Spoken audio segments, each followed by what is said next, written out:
Cette mouche est une mouche qui est utilisée en début de saison.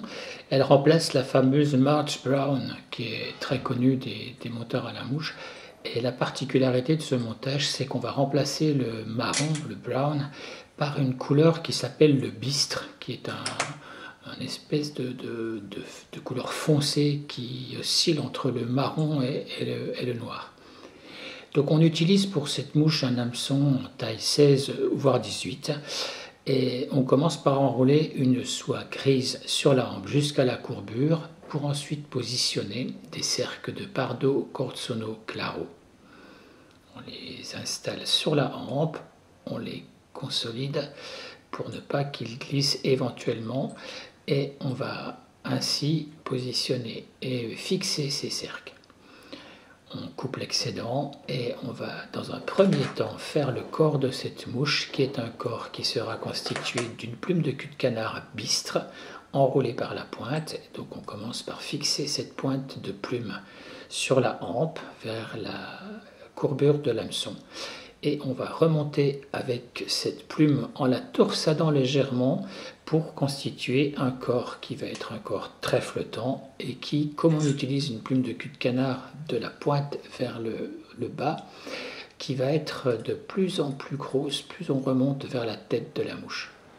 Donc on a un corps comme ceci qui va être naturellement conique et qui donne encore plus de réalisme à ce modèle. Une fois qu'on a fini d'enrouler ces fibres de cul de canard sur la hampe, on enlève l'excédent et puis on n'oublie pas de supprimer les fibres qui sont excédentaires et qui débordent de ce corps. Parce qu'on ne fait pas un palmaire, mais effectivement une petite éphémère.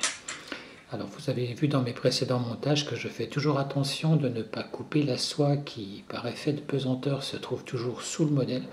Et dans ces conditions, la rotation d'un étau est plutôt pratique.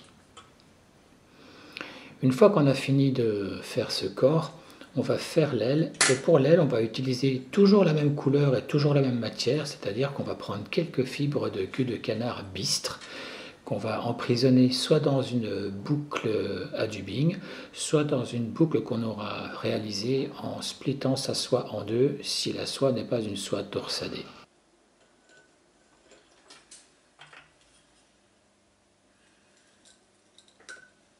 Faites attention également que lorsque vous positionnez les fibres sur cette petite boucle que vous avez réalisée, de choisir le minimum de matière d'un côté, ou alors volontairement vous voulez quelque chose de très très touffu et dans ces conditions vous fixez plutôt sur le milieu. Mais vous avez remarqué que lorsque vous fixez les fibres le plus près possible de la soie, ça correspond un peu à ce qu'on trouve sur un hacle. Et donc vous avez comme ceci un maximum de matière utilisable pour faire votre aile.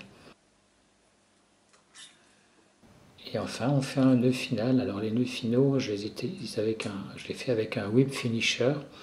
Et vous avez remarqué que je les double toujours parce que je vais mettre juste une petite pointe de vernis et pas une colle pour finir le modèle. Et en général, je fais 2 voire 3 tours de soie pour ne pas non plus trop charger la tête du modèle avec la soie. On coupe ensuite la partie qui est en excédent dans la partie inférieure de la mouche, puisque l'idée c'est quand même que cette mouche soit positionnée bas sur l'eau. Elle est relativement visible parce que cette couleur qui est un compromis entre le marron et le noir est une couleur qui est assez visible sur les rivières. C'est une mouche que j'utilise en début de saison, comme je l'ai dit en début de vidéo, et en particulier sur la rivière le Doubs franco-suisse. Même dans les parties un peu torrentueuses ou avec un certain courant, elle reste visible. Et ben voilà, quand on a fini de faire sa petite découpe d'aile en prenant bien soin de garder une proportion cohérente entre la taille du corps et la taille des ailes, il n'y a plus qu'à mettre la petite pointe de vernis et puis le modèle est terminé.